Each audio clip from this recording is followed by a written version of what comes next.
Backpack Broadcasting continues to bring you the best original sports content, but now you can get more of the content you love.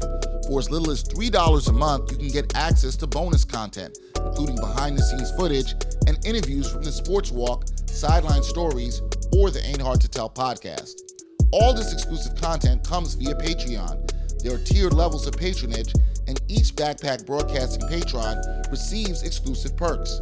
Your support helps Backpack Broadcasting create more of the original content that you love. Visit Backpack Broadcasting's Patreon page and become a patron today.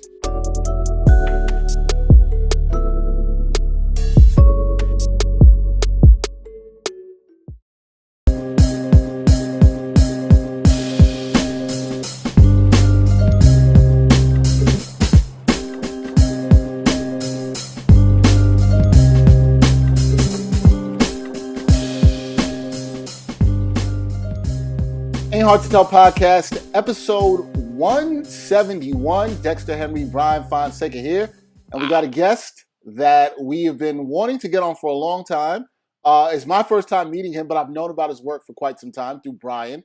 It's Julio Ricardo Varela. Sorry, I almost messed up the last name. Strong Latino name, which I like. Strong Latino name, my brother. Strong Latino name. He is the editorial director of Futuro Media. He's also the founder of Latino Rebels, and he's also the co-host of a really dope podcast called In the Thick Podcast. It really talks about a lot in culture, Latino issues, and how that correlates to America and the racism that comes around being in America, being a minority, as we all know. All of that. Julio, welcome, man. How you doing, brother? I am so excited to be on with you, both of you. It's such an honor. I'm so glad I said yes. Oh, yeah, man. For sure. And Julio, for full disclosure, I have sent some of your podcast stuff to Dex. I was like, yo, you have to hear some of the stuff that you and Maria do on In the Thick. I really appreciate, obviously, as a fan of the show, that you've come onto our platform. Oh, no, this is important. One of the things that people get this misperception about when you're podcasting, and especially when you're like, quote unquote, you have a popular podcast. It's like, you can't forget where you come from, right? I started as an independent, blogger and podcaster, and I did my own thing. And you gotta, one of the biggest important things about giving back is you gotta give back. You gotta say yes. I'm all for independent media creation, because I can't even deal with the mainstream anymore. So I'd rather talk to you, Dex, and Bryan any day. Oh, man. That's where we're going to start. That is where we're going to start, because we talk a lot about that exactly, Julio, on this podcast. And let's start with you first in that, right? Because you've kind of got your start on the independent route, which I'm very much accustomed to as well, too. And Bryan's done a lot in that avenue. Tell the people how you got your start in journalism, especially in this country, Julio, where sometimes the avenues for our Latino brothers and sisters haven't always been there as they should be. So, it's interesting. I started in journalism back in the day in college, right? So I got into Harvard and I was like, all right. And I actually, to be honest with you, had a much better experience in the Bronx in high school, where I was, where I went to a Jesuit high school, Fordham Prep, okay, in the Brook, which is and they got me ready. So when I got to when I was oh my God, I got into this school, I actually gravitated to journalism because I've always wanted to be a sports writer. So I was born originally in Puerto Rico. I grew up in Puerto Rico, and then my parents split and I moved to the Bronx. And my biggest connection to just feeling like I was in a new place was the Daily News sports section back in the day, like Mike Lupica, Bill Gallo. And I became a really huge Knicks fan. The Knicks, and I'm talking Bernard King, on Channel 9 in the 80s. Yeah. And Bernard King was dropping 50. I remember when he dropped 50 against the Nets, and I was like, I love the Knicks. And I loved Patrick. And even though I was a St. John's fan, when Patrick Ewing became a Knick, I was like, oh my God, we got him.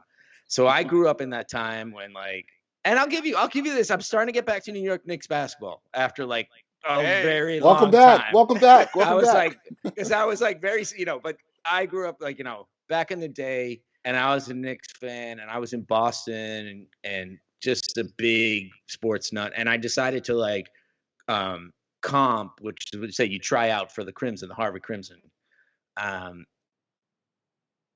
which is a newspaper, and I became part of the sports department, and I became the sports editor, and I covered Harvard hockey. And I'm this Puerto Rican kid covering Harvard hockey, and they won the 1989 NCAA championship. Like the only like legit national championship in a major sport ever in the history of Harvard. And I was there in Minnesota. So I was this like Puerto Rican kid covering hockey, which I was like, what am I doing? But I went all over like, you know, New England and the ECAC. I'd go up to like St. Lawrence, Cornell. And so I really loved sports writing. And I got a job as a summer correspondent for the Boston Globe in 1989. So there's like if you really want to go deep, there's like 60 bylines with my name with the Boston Globe, which to me was like the best sports department in the world. So when I graduated, I was like, oh man, I'll just go work for the Globe as a sports writer. And so I was like, and they were like, sorry, kid, like you gotta earn your badge. And I pitched I remember this. I was 21 years old, and I pitched them Boston Globe, and I said, you know, one day the Red Sox are gonna have this huge Latino star who's like bilingual in Spanish, and you're gonna need people like me to cover it. Right? They're like, what are you talking about? It's like 1990s. Like, what are you talking about? So I went back to like Puerto Rico, and then I wound up in Orlando because my dad was living in Orlando. And I will tell you right now, I tried out. I interviewed with the Orlando Sentinel in like 1991, and I don't know why I said no, because they wanted me to be in the sports department. But Orlando in 1991 it was like I was like, I cannot live in Orlando in 1991. So I went back to Boston, and that was stupid. Because like you know, Shaq and Penny showed up. Like I know. I was just about to say that the next 2 years. The NBA. I know, so man. Anyway, so I got over that quickly, and I actually went into educational publishing, and took my bilingual roots and went into textbooks. So I helped like in the bilingual ed space. I edited and I wrote, and then like around. But I always loved sports. I always loved sports writing. I mean, when we talk about the story that I do for La Bodega, you know, that happened in 2004. Right. I'm a sports geek, man. You know, like there's, if you really want to know, like I was a Yankees fan growing up, and then I became a Red Sox fan, which is like, what the hell? Yeah. If you Google, Google the Bronx Judas. Okay. The Bronx So there Judas. is a piece on NPR that explains how I became a Red Sox fan in the 90s. And it goes back to my original point from the Globe, the fact that I was like, there's gonna be like legit Latino stars showing up in Boston. And what happened? Nomar Garcia Parra, Pedro, and David Ortiz. Manny Ramirez. I was like in my late 20s. I was you know, I just got engaged. We were living in Brookline, Massachusetts, which was like, it was like a mile away from Fenway Park. My wife and I saw Pedro in his heyday, like in Fenway Park. And I would see like, you know, everyone knows about Fenway Park. It was like, there weren't a lot of Latinos and black fans back at the time. You know, that's why I bring up like the Bronx Judas. So I explained that in the Bronx Judas, but when I started seeing Dominican flags and I was starting to get Presidente beer was available in Boston, in Boston, like in the late 90s, I'm like, damn, Boston's changing. And then I just became a Red Sox. And then how can you not be like? Then it was like, you know, 2003, 2004. Big Papi was like a legend, and I loved him because it was like this like Afro-Latino Dominican like black man who was like owning this town. I mean, he owned this town. He still does. And then Manny, and then we get to Alex Cora, all that stuff. But we can, you know, then he cheated. But you know, there's another. But at the same time, I was in educational publishing, and it was contracting. The industry was changing. And I hate to like toss out the Harvard thing, but the reason why I said that is because when Facebook came out, because I had a Harvard email, because I was one of the next tier of people that got Facebook invites in 2004. Mm-hmm. And I was like, what is this Facebook thing? So I started I joined Facebook early. I joined Twitter early, and I started seeing. So what I started to do was kind of going back to my journalism roots, because educational publishing, the work that I was doing, there was a lot of contraction, a lot of layoffs, and I was I had kids. I was in in my late 30s, early 40s, and I was like, what am I going to do with my life? And so I kind of went back to journalism school through social media. So I started blogging, and it's funny because when I was on Twitter, I think 2009, I was watching the British Open and golf. I was watching golf in the summer, and I was on with my phone on Twitter, and I was starting to talk about Tom Watson, who was coming back, and I was giving updates on Twitter. I was live tweeting the British Open, and some dude in some airport on Twitter was like, "Yo, keep the updates up because I can't find this. I'm stuck at a gate." And then I was like, "Oh, wait a minute. I see what you do. There's something there." Yeah, I see what you can do Twitter for. So I really gravitated to social media and journalism and digital journalism. I was blogging, kind of doing my thing on the side as I was trying to figure out what I want to do with my career. And then in 2011, I was blog, I have a blog, there's a blog, and I was like, you know what, I just don't want to blog for me. There's something bigger here. Because I was writing about representation. I was writing about a lot of things. So I was watching The Daily Show with Jon Stewart, and I was like, damn, he's a rebel. Yeah. But besides Al Madrigal, who shows up once in a while, there's no Latinos on this show. Mm-hmm. So then I was so I just wrote rebels and then Latino on a piece of paper, true story. And I went to bed, and then I picked up the piece of paper the next day. And I was like, what? Wow, this is kind of this ain't a bad idea. Yeah. Huh. So I bought the URL, and then I invited friends that I was involved with on the social side, because you meet this community, right? Once you're blogging and writing. And I was just like, you guys want to do this? I mean, you won't get paid, but it'll be fun. And so, I mean, I had to manage it. I still manage it. I tried to. So then LatinoRebels.com was born in 2011. And I kept on getting CBS Face the Nation called me the next year. And they're like, we want you on our show to talk about Latino voters. I'm like, say what? Huh? What are you talking about? Huh. And so I kind of was at that early time, Right. that people were Twitter was very different. Facebook was very different. It was a little bit more it wasn't as noisy, so you can really push through. So I started seeing there was an opportunity here, and that led me to getting an audition on Twitter. I got a DM from the executive producer of Al Jazeera America's The Stream. Yeah. And they wanted me to audition to be a digital producer. So I went down to DC in 2013, 14? Yeah, 2013. And then I'm part of The Stream. I get a job, and so I was just in an incredible newsroom of people from all over the world. There was maybe 3 white people on staff.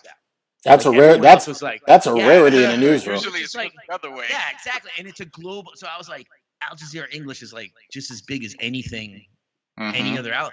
So I was just hanging. So people like Washahad Ali, who I met back in time, Latoya Peterson, Femi Oke. I was like, this is so cool. Yeah. I found I want to do this.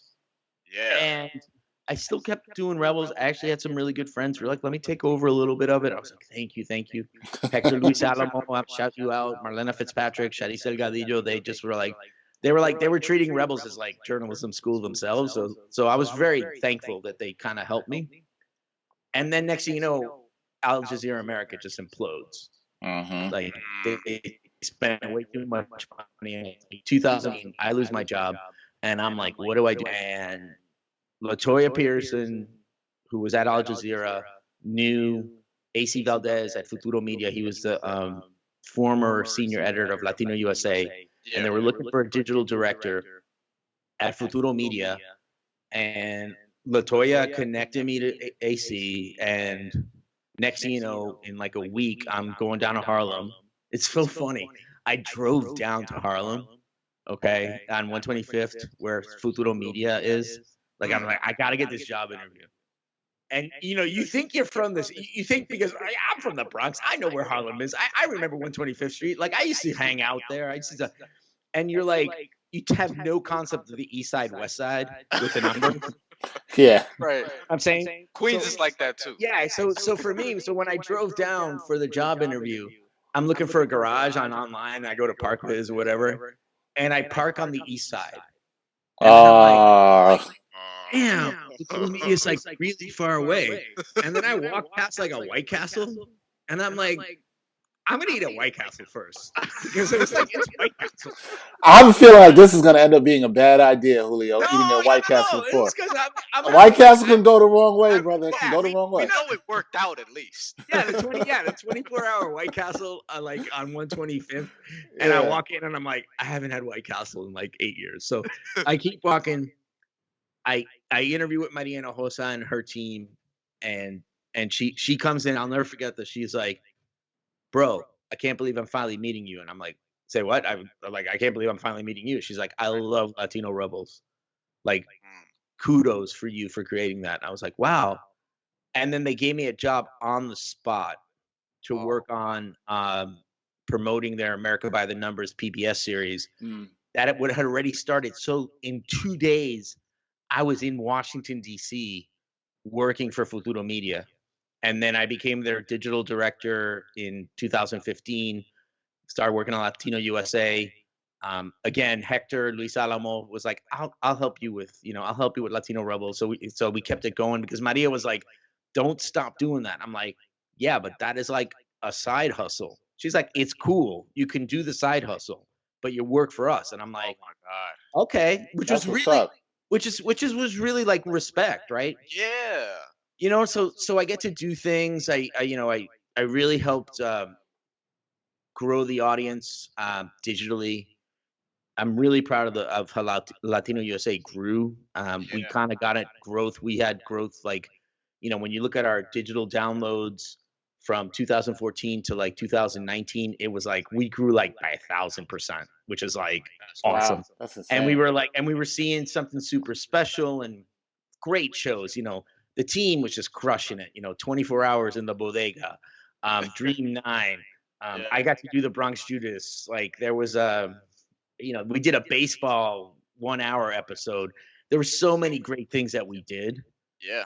And then around 2016, 17, you know, I was doing great, but I was like, what do I do with Rebels? So I started talking to Futuro and be like, you know, and then I started doing In the Thick. So I'm doing In the Thick. Right. 2016. 5-year anniversary just passed. I know, 5 years, right? Yeah. And then like a year later, I'm like, what do I do with Rebels? Like, it's kind of like my baby. It's like a love-hate relationship. Where do we go with it? And I started talking to Futuro and Maria and others. And they're like, why don't we just make it part of Futuro Media? And so they, this is what white people say. They acquired me.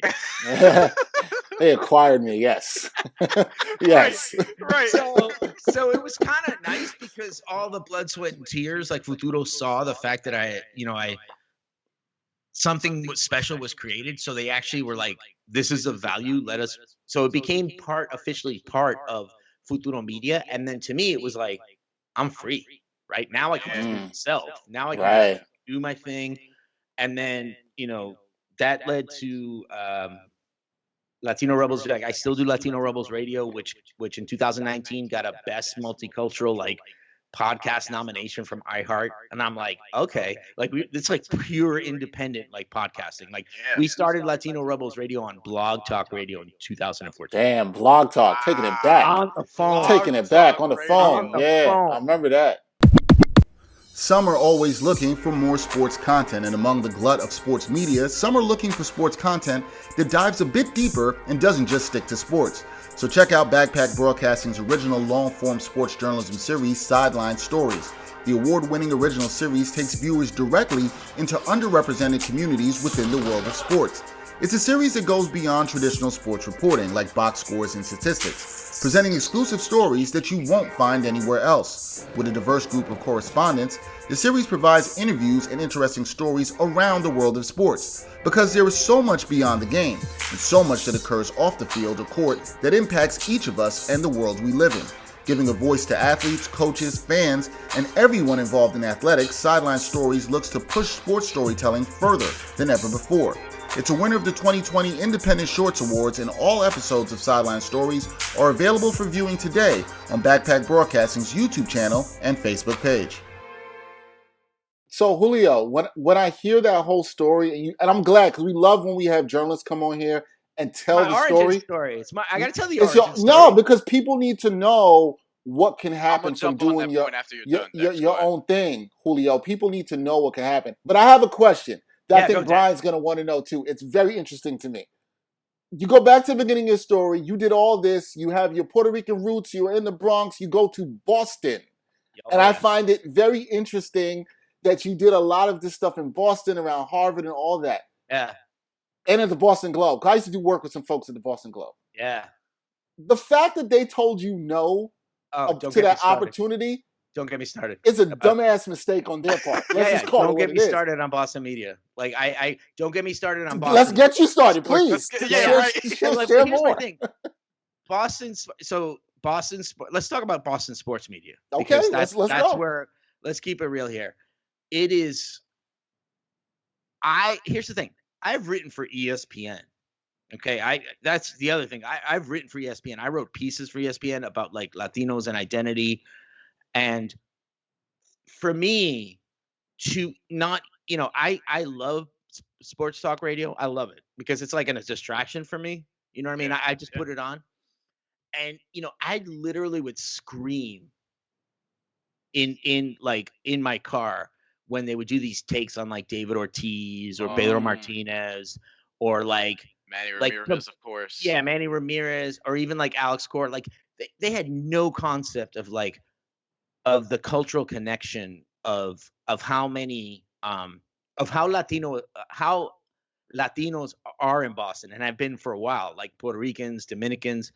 Mm-hmm. And so what's happened is like you really have in Boston in sports media, you just have the typical like white boy like sports talk radio, like they all sound the same. The only person who the only black voice who I love, who I've had who I was like, how did you do this? Michael Hawley. He's been doing it forever. Mm-hmm. I have tons of respect for Michael because he has had to put up with so much crap. I'm sure. You know what I mean? It's like, well, you can't bring up race. I'm like, come on, you got in Boston, you bring up race. Come on, let's look at the history of this. Let's look at like what it is. And I actually wrote a little like blurb for the Boston Globe magazine about the whiteness of Boston sports media. And I'm done. Like, I'm done trying to like beg to be like, oh, I want, I'm like, screw this. It's like, I'm just going to do my thing. And eventually you're going to call me up and you're going to be like, we need you, right? We need you. But it's so bad because they know it, right? Yeah. They absolutely know it. And they don't care. And that's it. That's the point. They don't care. They don't care. Get away with not caring. Yeah. Also. And the thing is, it's like, and this is the big thing. This is like total real. Keep it real. I know. I'm sure it's happening in New York and other parts of the country. So when you look at last year, right after George Floyd, Black, there's a transformation. This is going to change everything. Okay, it's not even a year since George Floyd was murdered. Yeah. And how much has really changed? I'm serious. Right. Nothing. Right? A lot of performative bullshit. Yeah, it was so interesting. I sit here and I'm like, I watch soccer and I watch basketball and I watch games and like you don't see like it's become so performative that it's lost its power. Yeah. Right. And so it's almost, so when you try to challenge that, you're seen as a threat, right? Yeah. Yeah. And I'm 51 years old, so you do reach a certain point in your life where you don't give enough, Yeah. right? And that's helped me at least get me through this. But but it is not something that's going to change unless you create the lanes to change them. And I have, you know, I'm in a place of Futuro Media to be like, you know what? I'm editorial director now. Mm-hmm. I'm going to create these new lanes. I'm going to, with the team, we're going to do the best that we can for storytellers. If we can create jobs that pay with benefits, that give like young journalists of color like another alternative, then I'm doing my job. You know what I'm saying? Because you can't, because it's so easy to get boxed in all this. And I have a lot of like, I admire all the people that are trying to change within the system. Like Bryan, Bryan I've talked about, before. It's great. We need people in different outlets, right? I'll tell you right now, it ain't But really working. I know, but I'm saying it's like you do need people, but in the end, you realize that the power of media is really, you need to, like, that's why I'm like, you look at Oprah, you look at LeBron, you look at like Magic Johnson, you know, those are the models, right? To me, it's like LeBron James, perfect example, is like, I'm not just gonna be a basketball player. I'm gonna be a mogul, right? So, and I'm gonna give back, right? That's why. So I think we have to really look at these models of like, who are the people trying to change to create those lanes, and how do we support them? I'm in a place now where Maria and just is like, we trust you, do your thing, we got your back. It's like having that coach. It's like I tell Maria, it's like having that coach or that owner who's like, you're winning for us, right? I'm not messing up with a good thing. Right. And that's important. Leadership is important. It's like, you don't want to, you know what I mean? And so I do think like that's another part of this. It's so frustrating. It is. And it's hard. It's hard because like, I was writing for ESPN and I'm like, how many more pieces do I have to write for ESPN to become an ESPN contributor? Like how many more do you need? I mean, when I wrote a piece for ESPN about why Roberto Clemente's number should be retired like 3-4 years ago, it went viral. Like freaking Kurt Schilling tweeted it out. Right. Like Kurt Schilling. Kurt Schilling. Let's say that again. Kurt Schilling. Yes. He was like, yes, he deserves to be retired. I'm like, did Kurt Schilling just like tweet out? I'm like, he's like freaking racist. Like, right. Not the ally you want, but you know. Yeah, I was like, I mean, you do these things and you're like, but then you realize like within the space, they only want a certain way, right? And I think, I think what you're seeing, at least, and we talk about journal and we talk about sports media, I do think you are starting to see some change, right? That's starting to reflect, but you don't see, it's like, I'm looking at March Madness right now. I mean, yeah, Greg Gumbel's like hosting, but like when you see Ernie Johnson, I love Ernie Johnson. I love Charles Barkley. I love Kenny Smith. I love Shaq. They're awesome. Yeah. But I sit here and I'm like, and this has nothing to do against Ernie Johnson because I love Ernie Johnson. Right. But it's like, have you ever even thought of like trying to find someone like, why not C-Web? Why not like someone else to be the host? Why does it have to be Ernie Johnson and 3 black dudes? Yeah, you know what I'm saying? Right, that's the that's the formula. The cookie cutter white dude and then the players. Go ahead, Bryan. Go ahead. And usually the black guys tend to be former athletes, which is exactly a problem, as opposed to like getting somebody like Dexter, for example. But another thing that I wanted to bring up that you actually brought up was the idea of like Maria being the good coach who just kind of lets you like do you or whatever. Yeah. And you touched on sort of trying to change things from within.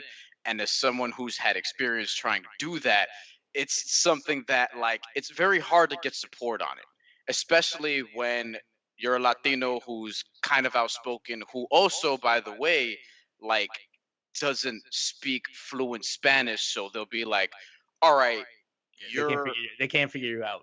Right.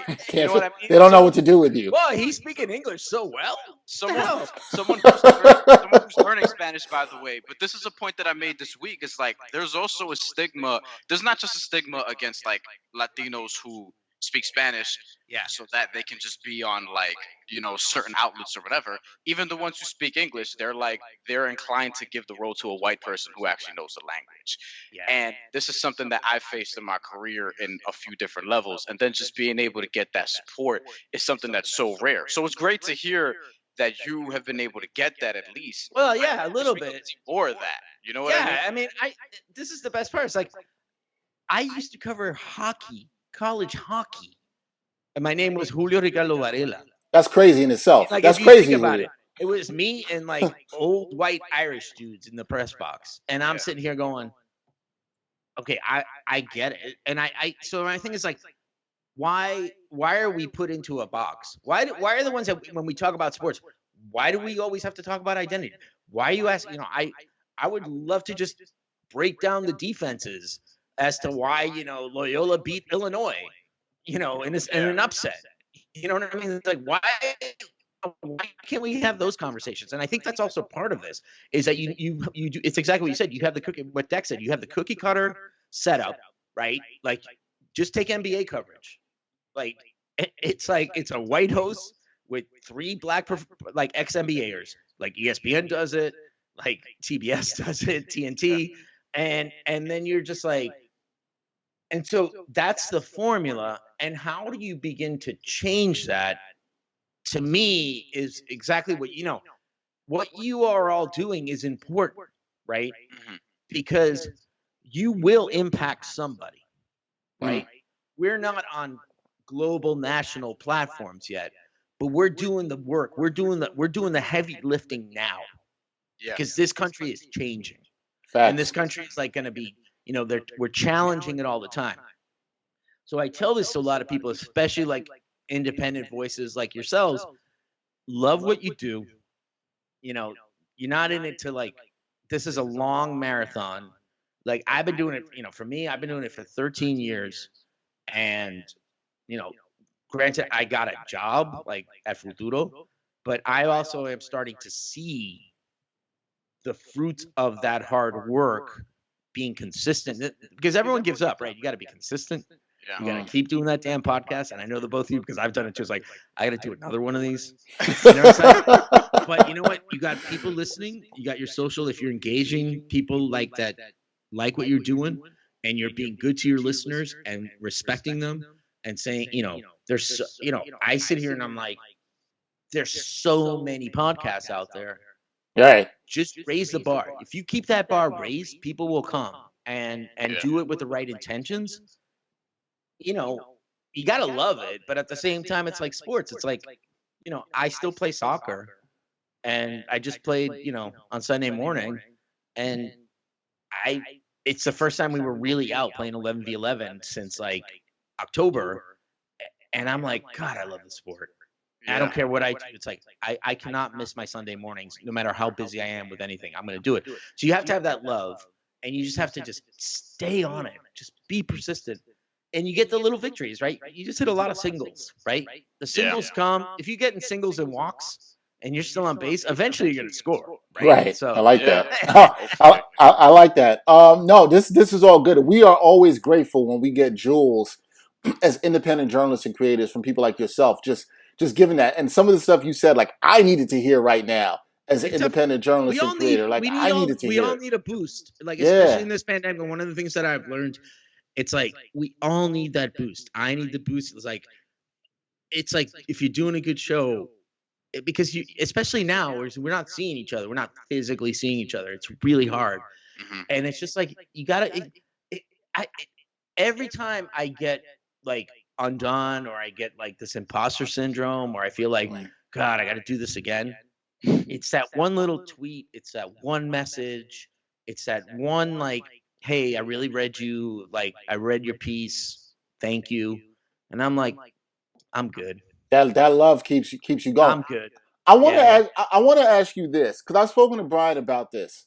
And being a black man in America, but I've had the blessing and fortunate opportunity to watch how my Latino brothers and sisters in journalism, how they've connected with Latino players, particularly in baseball or in the world of boxing. I've seen this. I used to do a lot of work with Marley Rivera, a good friend of mine. Oh, I love Marley. Like, we did something. I met her about 3-4 years ago in Las Vegas. We featured her on Latino USA. She's amazing. She's great. We've had her on the podcast twice. Great. I've known her a long time. She gave me a lot of opportunities to shoot for ESPN Deportes and do other things. Yeah. I wanted her specifically, and I've talked to her about this, but I wonder if it's the same for you, brother.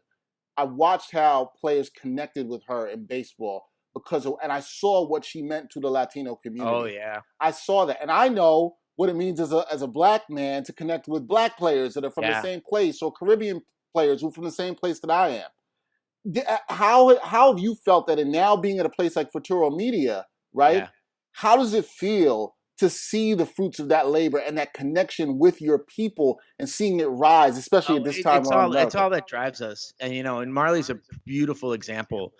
I've seen her in action too, when she was like talking, like when we were interviewing her, she was getting calls from like players all over the country. She gets the tips because it's like, the language, the culture, the vibe.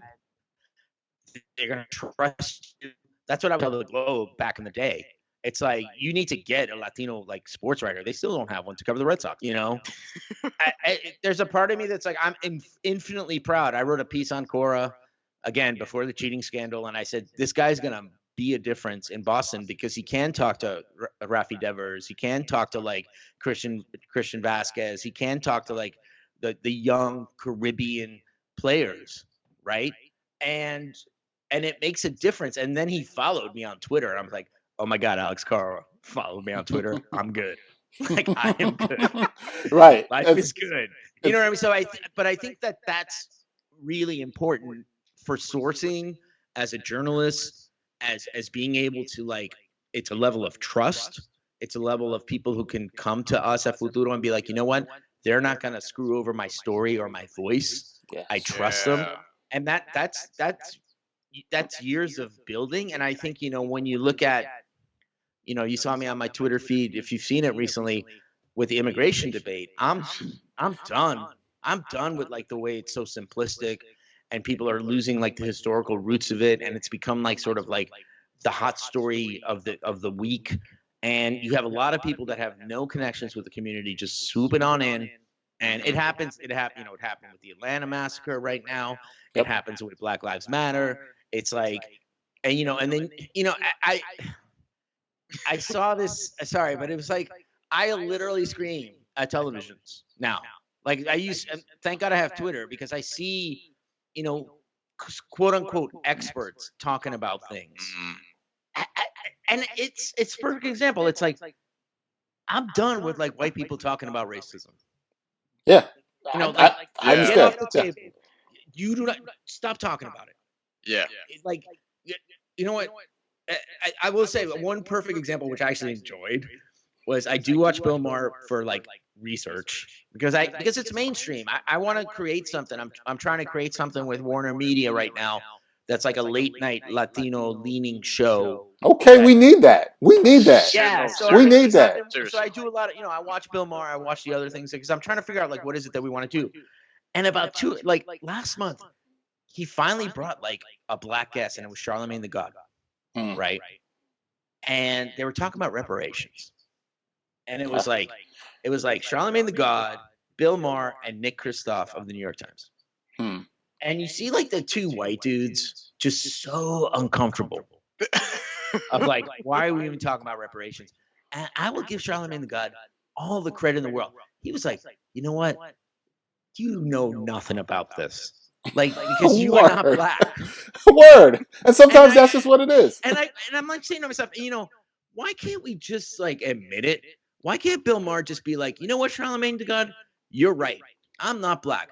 Tell me what I need to know. As opposed to like, you're dividing everybody. Like, he's just as bad as like a Trump supporter, man. Like, it's just like, you know what I'm saying? It's like, so we have to continue to push it. We can't be the only, what I want is exactly here. It's like, one of the things we did in the thick, and I know this sounds it's going to sound, people listening to this would be like, wow, you're racist. And I'm like, no, we decided, literally, true story. We were like starting in the thick 5 years ago, and we're in the table, and I go, we cannot have white people guests. That sounds like some shit I would say. And it would. Like, and you know why? Because white people already have plenty of microphones. Right. Yo, I get it. Look, Julio, I completely get it. Bryan said it. Now, does that mean people who've watched and listened to our show? We have had white guests, and I will say most of our white guests that we have, they would agree with us on that. They understand the politics, and they have been championing for underrepresented voices. They're allies. They're allies, and that's the reason they're there. But you have to make the club. You know what I'm saying? It's like, as much as like they bring me in, you know, when I get to talk on national television, it's like, now representing every Latino in the world, Julio Varela. And you're like, what? So I want to be like, so how do you, now it's your turn to represent every white person in the world. Yeah, and we know how exhausting that is. What's up, listeners and supporters of the Ain't Hard to Tell podcast? We need some help from you, and it won't take up too much of your time. As we grow, we always want to hear your feedback, so take a minute or two to fill out a short anonymous survey. The survey link is right in the episode notes for this podcast. It's easy and takes less than 5 minutes. As always, we thank you for your continued support. One of the things that I find just perpetually discouraging, because you bring up the point about just watching TV and hearing white people talk about politics or whatever, or immigration, and they don't know what they're talking about. It's the same way I feel about management in sports media companies and the people who are controlling these websites that we work at and things of that nature. And they're just not really forward thinking, don't really know what they're doing, don't want to take chances, don't want to create, don't want to allow their people to create, want to put people in boxes, et cetera, going down the line. That's why I find places like Futuro Media being out there encouraging. And in a lot of these other places, in sports in particular, it's all about aggregation. How can we spin breaking news into trendy stories to just increase our bottom line a little bit and become a little bit more profitable? How is it that you guys are able to, I guess, exist in this space, not caring about all that stuff, not needing to do all that? Well, we're not but the good thing is we're non-profit, right? Right. And as a non-profit. Yeah, that helps, and I think like if you're mission driven, that if you say like our mission is to, amplify and inform our community, and we're close to our community, and we want to deal with like the good things of our community and the bad things of our community, because like, I sit here and, even when you talk about last year, Black Lives Matter, and I sit here, it's like at Rebels, we were one of the first, we were a Latino outlet covering Trayvon. When and we would get emails from people be like, why are you talking about Black issues? And I'm like, okay, hold up for a second. Like, let's look at your anti-Blackness for here, because it's like, because if we really want to talk about erasure of Afro-Latinos, we can have that conversation. Yes. Right. And so for me, that's just as important. It's like you were close to the community. Right. And I even feel right now, as you see, like, Latinos, you're starting to see sort of another resurgence in sort of like the next, people remember like the late 90s with Ricky Martin and Selena and all that. That was kind of like the Latinos are taking over. And I'm starting to see again, sort of like, especially in the digital space, sort of a next wave of this. Bad Bunny. Yeah, seriously. I'm television champion, not television, 24/7 champion. Yeah, but I'm still concerned that what we're not doing as a community is not addressing anti-Blackness, right? And in the Latino community. And I think like it all starts in a lot of ways, and we talked about this, Bryan, when we were talking on your piece, is that you don't see Afro-Latino athletes really speaking out about racial and social justice, because in their worlds, like, you're not supposed to talk about that, right? When in fact, I, and anyone, or if you're from the Caribbean, or if you're from like any part of Latin America, it's like, I'll take Puerto Rico, for example. Sure. I mean, Puerto Rico's segregated, right?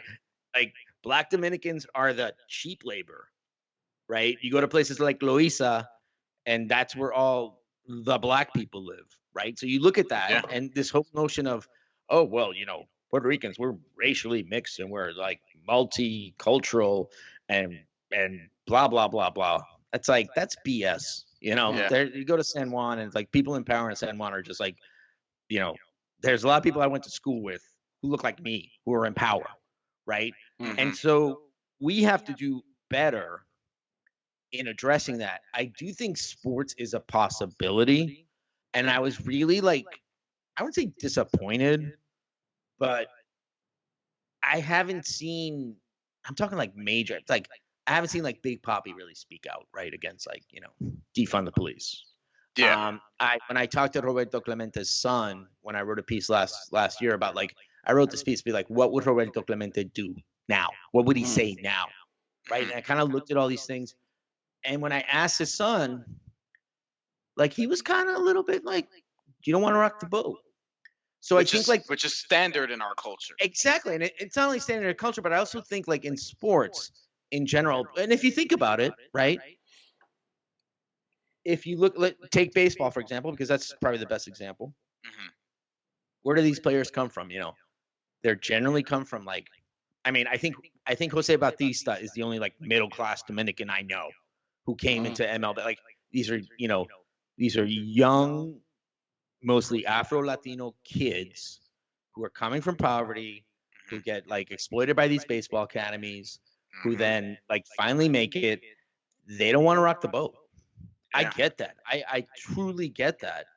But at the same time, when you have close to 30% of Latino ball players right now, and there are more Latino ball players and who have that Latino ethnicity, but I mean there's plenty of Black Latinos, but there's no like Black Americans, African Americans. The number of African Americans in baseball is smaller. Yep. So then who's speaking out?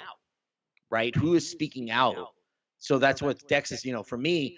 You saw this. You remember this, Dex? I don't know if you remember this opening day last year. Mm-hmm. There was like a BLM on the mound, which was just like with the MLB thing. And it was like, wait a minute. You literally took MLB and turned it to BLM and put the baseball logo on it. Yep. That's what you're doing? Like really? Like did like the I don't want to call it the whitest of whitest sports, but the sports that have upheld a lot of American traditions, let's say, that haven't been so progressive. Then you did that. It was kind of like, really? What? That's kind of what it is? Like, oh, yeah. And then you look at the NBA, which I think has done a more decent job, although the league for me is the WNBA. Like they were just like, but that's, it gets to women. Women don't have the access in sports media. And that's, look at what just happened in the NCAAs with the weight room. With the weight room. It's ridiculous. Point, It's just like ridiculous. So you're like, sports media in the United States is mostly run by like white men, and the very few people that can break through that are the exceptions. And there's still so much work to do, especially when you have, football, basketball, and baseball are sports that are predominantly, Black, and I'm like Black Latinos. I mean, look at Tatis. Look at the players. Look at the Latino. Yeah, who are the stars? Yeah, Rendon. Who's the shortstop for the Mets now? Lindor. Lindor, right? Yeah. So you start looking at those guys, and you're like, Manny Ramirez was a Black Latino, Black Dominican. Pedro Martinez was a Black Dominican. Let's be real here. Like, and I think that's the problem. So like someone like Big Papi, like I just sit here and I'm like, come on, David, put two and two together, bro. Yeah. Like you could be this leader, but that's, he's the company man. He's, you're not. So I'm like, I think about this a lot because I do think it's something that, I go back to Puerto Rico and I'm like, who's the greatest athlete ever in the history of Puerto Rico? Probably the greatest Puerto Rican admired right now is Roberto Clemente. Yeah. Who would say, I'm Puerto Rican, but I'm also black. Right. In the 60s, right? And I really do wonder, because he left us so early. Yeah. If he was going to be the one that would at least begin to like put that 2 and 2 together, we'll never know, because he left us too early. So I think about this all the time, gentlemen. So I'm really glad you bring it up. No, it's definitely something to talk about. Well, we want to get to some before you get out of here. We want to get some quick sports stuff with you. We've been talking sports, but just more into it. Yeah. There's an important day in Puerto Rican sports history. That is August 15th, 2004. If you know, you know. If you're into Olympic basketball, you know. Bryan is smiling. If you're watching this, you see the picture behind him, you know. You've wrote about this, Julio. How, for me, I think I saw it for my Puerto Rican brothers and sisters who were friends, but I'm not Puerto Rican, so I don't even understand as much as how it means to me. I saw the energy. But how big was that day for you guys in defeating 17 years ago, defeating me and my dad were going crazy. Defeating the United States, what was it, 92-73? Yeah. Dream Team 4. I think it was Dream Team 4. So it was like Team 4.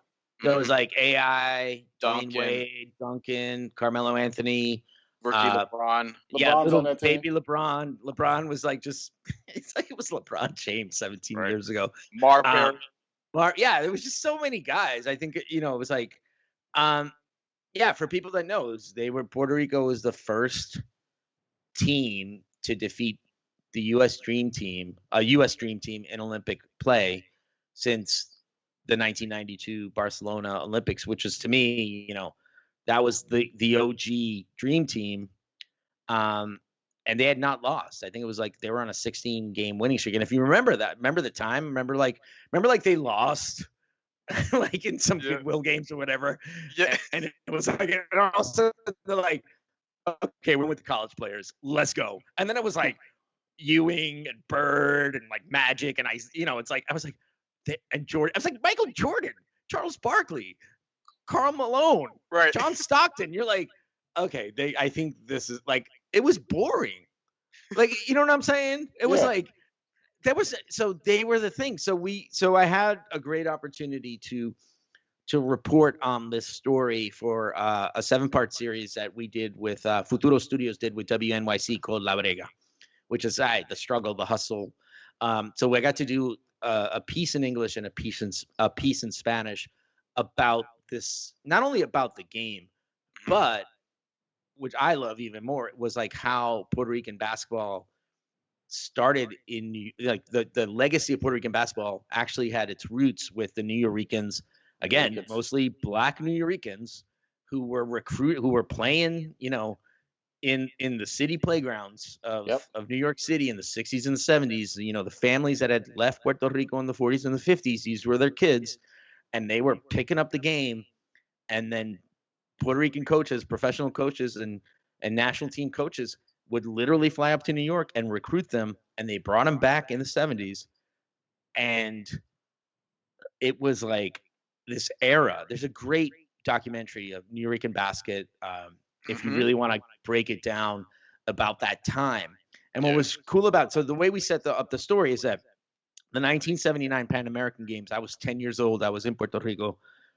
And it was kind of like the mini Olympics. It was like, oh my God, Puerto Rico's hosting the Pan Am Games, which is basically like all of Latin America, right? And the United States and Canada.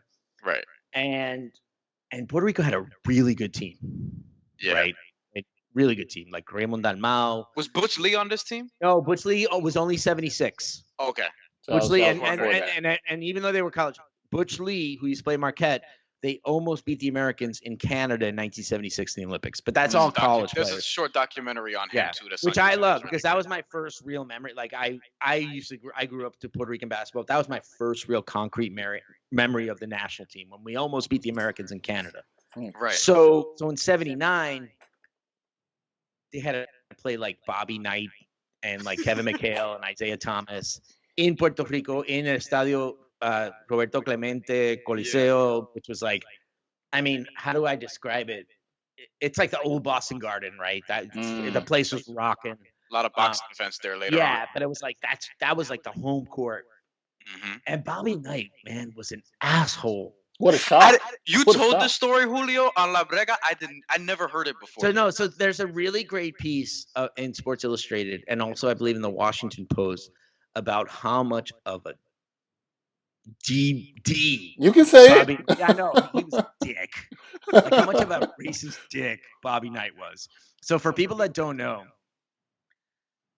he got really upset that they were practicing, and one of the Puerto Rican cops said that, you got to move guys. I believe it was like the Brazilian women's team had to take over the practice. He's like, we're not leaving.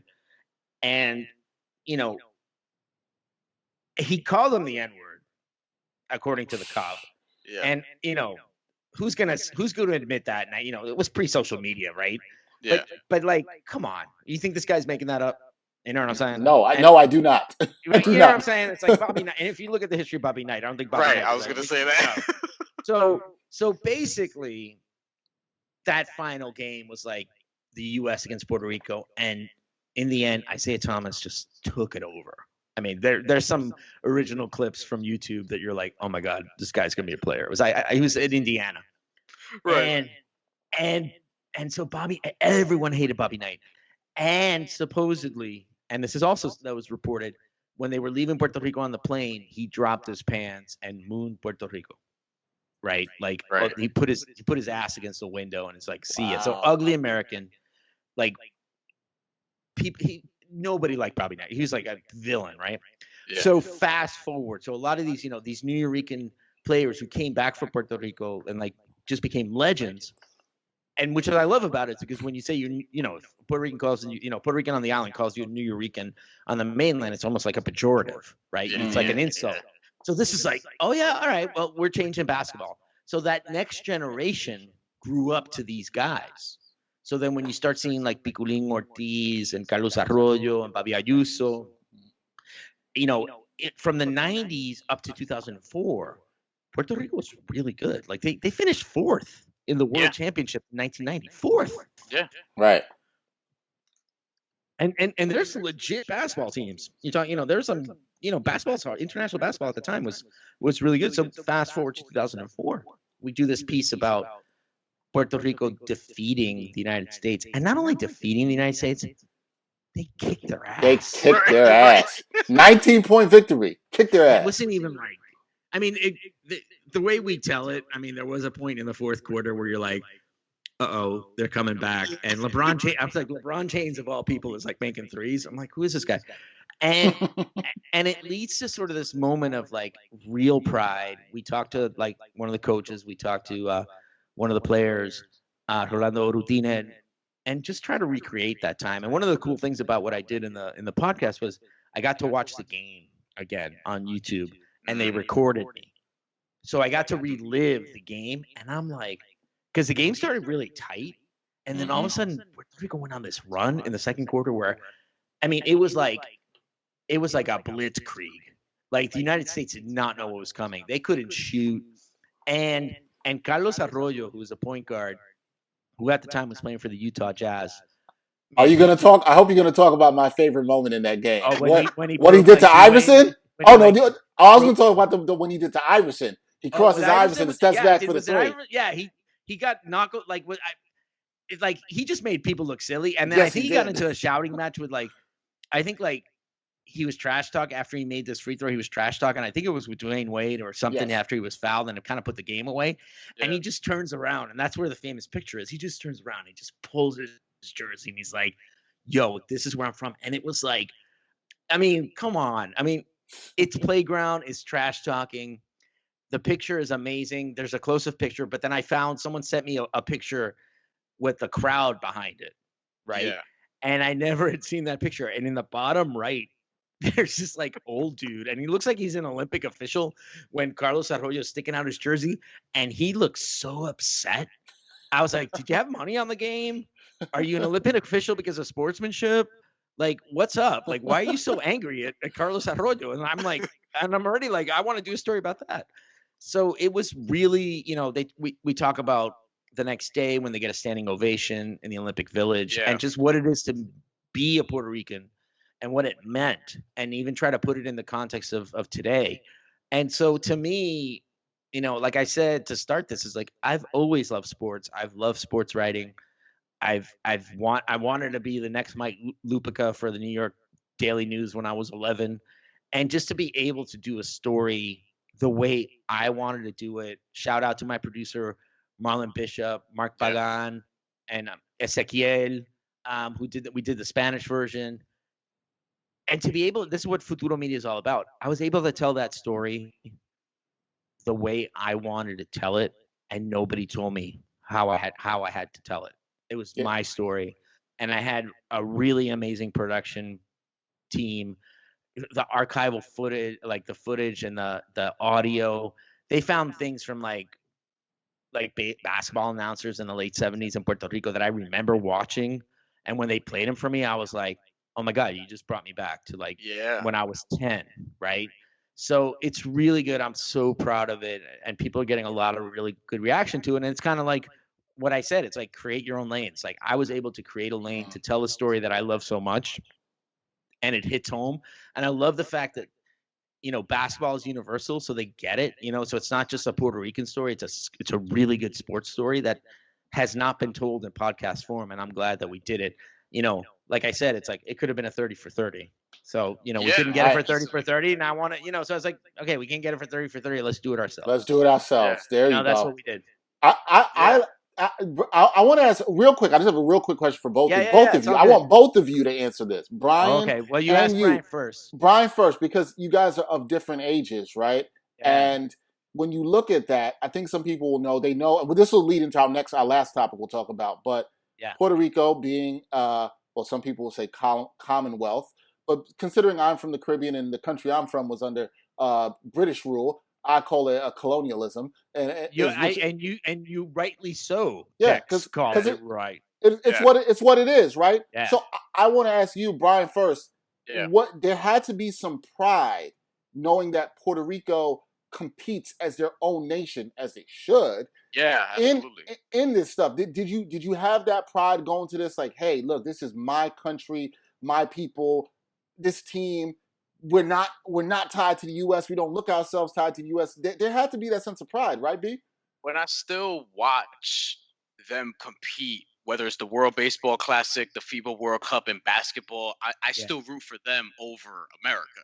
You know what I mean? Like, I'm not like proud to be from here often. You know what I mean? I get it. Just given, like, we talked about all the shit that happens here, but I still find myself hoping that Andre Curbelo could be the next Carlos Arroyo, to sort of help bring them back.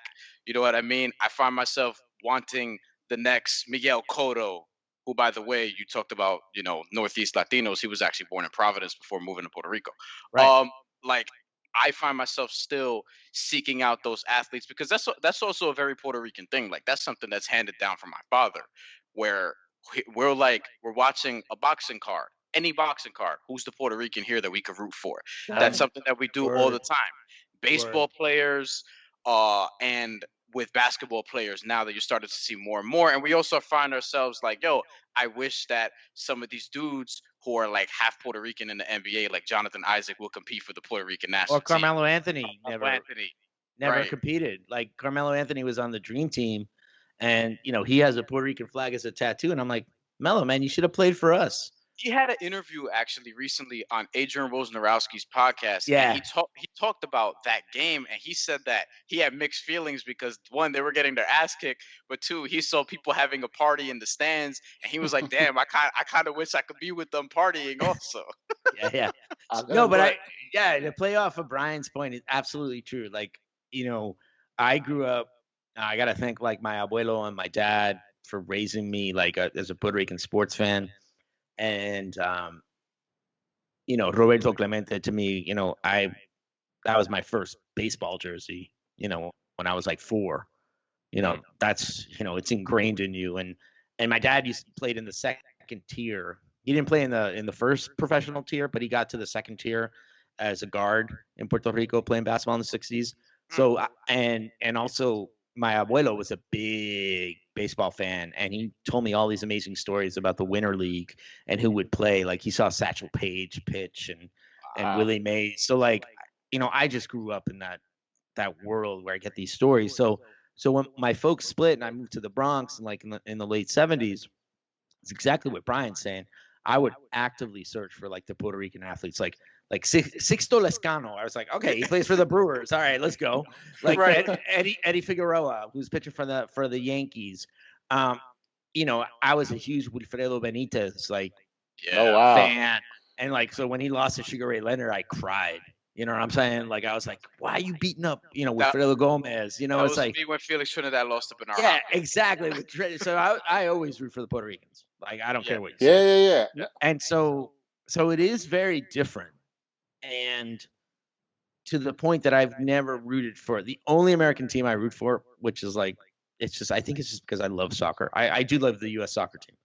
Which I know Puerto Rico has a soccer team, but it's not that good. Yeah. So it's like if they get better, I might be like, okay. But Bryan brings up the World Baseball Classic. That I think the World Baseball Classic, to be honest with you, is perhaps was one of the coolest tournaments. It still is. That so underrated. Americans make fun of it. Like screw you. Like because I actually the last time I was in Puerto Rico for the last World Baseball Classic, I was down there. Yeah. And everyone was watching it. Like that was the thing at night. Like you walk into any bar, any restaurant, you're watching it, and it captured it. So even in the DR or even like in places like outside of like the United States, the World Baseball Classic like meant a lot.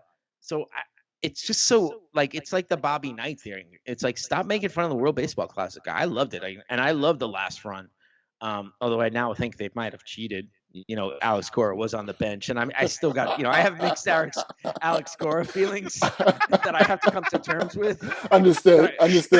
Hoping he can DM me, yo, Alex Cora hit me up, but at the time, But then I get like really weird because like, why do you dye your hair blonde? Like. It's like, why do we have to dye our hair blonde? It's like, this is exactly what I mean about like anti-blackness in Puerto Rico. It's like, why are you doing this?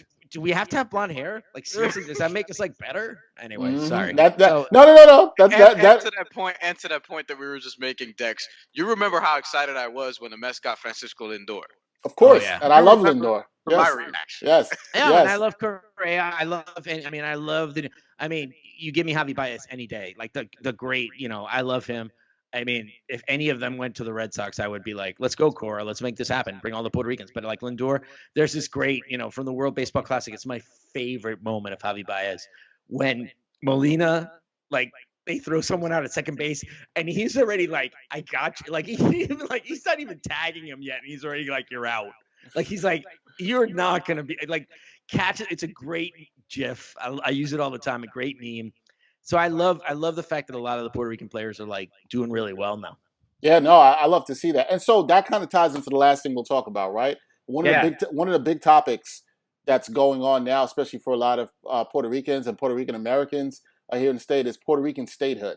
I called it, and you agreed with me. I called it what it is. It's colonialism in terms of the U.S. involvement with Puerto Rico. Now, was it 50? It was like 55.2% of people on Puerto Rican mainland voted for they're in 52, favor. 52. Sorry, 52. The question was, do you want Puerto Rico to immediately become a state of the union?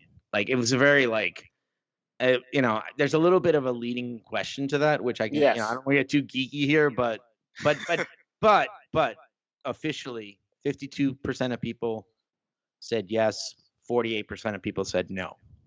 Where I guess so. My question to that would be somebody who's from Puerto Rico and also does a lot talking about the issues around there. And there have been some representatives here in the States pushing for Puerto Rico to have statehood. Where do you stand on that? And do you think it'll happen? What do you think? You're smiling now, which means you feel like, Dexter, this is more complicated than you probably realize. Break it down for me. Break it down. I like it. Break it down. Yeah. So the only thing I will say about my position publicly, and I've been covering this issue for years, and one of the things that people need to understand about Puerto Ricans is like we might be, for one thing, like one time and another thing another time, and then your cousin's a statehooder, and then your dad's not, and then your uncle's like whatever. So like we live this, right? But it's all about. But I think it's also what you're saying, Dex. It's like when you've been a colony for so long, you get that insular colonial mentality that you can't even think, right? And it gets, I'm very vocal about that, and I think a lot of people. I think we need to do more as Puerto Ricans to kind of admit that, once a colony, always a colony. And we've been a colony for like, more than 500, 600, for a while now, since like 1492. Right. You know what I mean? So like, 1493, right? So let's just be real. So with that said, I do think the biggest question I have, and I actually wrote a piece in the Washington Post about this. So this is the way I will frame it, because if statehood in Puerto Rico on the island was such a slam dunk, right? Where is everyone demonstrating? Where the other thing is, like, if people call it a civil rights issue, this is what I have another issue with the Puerto Rican statehood advocates who say it's a civil rights issue, like the civil rights movement. I'm like, dude, this is, you don't even understand the history of the civil rights movement. Like, it's not Rosa Parks getting on a bus and then Martin Luther King. It was like, it was civil disobedience. It was violent. It was disruptive. It was seen as radical. Like, what are you doing? What are you doing to prove that this is something that you want? So to say, I think it's very easy for like American media to simplify any damn issue, right? Because they're good at that, right? American news media is like sports media. They can't, they can only look at the score, right? You can't look at the history, like colonialism. What are you talking about? What? So you hear like, oh, Puerto Ricans are American citizens. Yes. People that live in the island are American citizens. I think what this comes down to in the end is how much do Puerto Ricans value their American passport? When push comes to shove, it's like, do you want to be associated with the United States or do you not? And what's the problem right now is that these votes have been run by the pro-statehood party. So I wouldn't say like it's like if, I'm trying to think of a good example.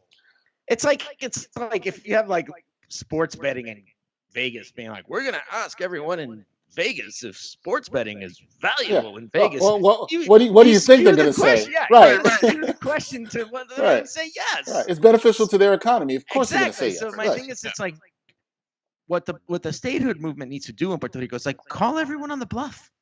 If you think this is a slam dunk, then call everyone on the bluff. Work with your opponents. Do something to prove this.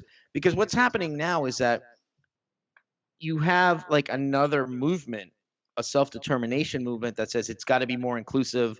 There's got to be a vote that looks at every option. And last time I checked, they got more sponsors. They got like bigger senators. You got people like Bernie Sanders and Elizabeth Warren behind it. You got AOC behind it. Yep. And the problem in all this is Puerto Ricans can't. We're still like we can't get along, right? It's a typical like diaspora island debate that's like, well, you're not here anymore, so you can't say anything, or you've forgotten your roots. And I'm sitting here going, yeah, but not everyone who left Puerto Rico left willingly, right? You know what I'm saying? It's like, and then I kind of go back. I'm like, look what we do. We beat the Americans in basketball because we brought because New Ricans created the foundation of basketball. Right. So why can't we begin to look at this a little bit more holistically?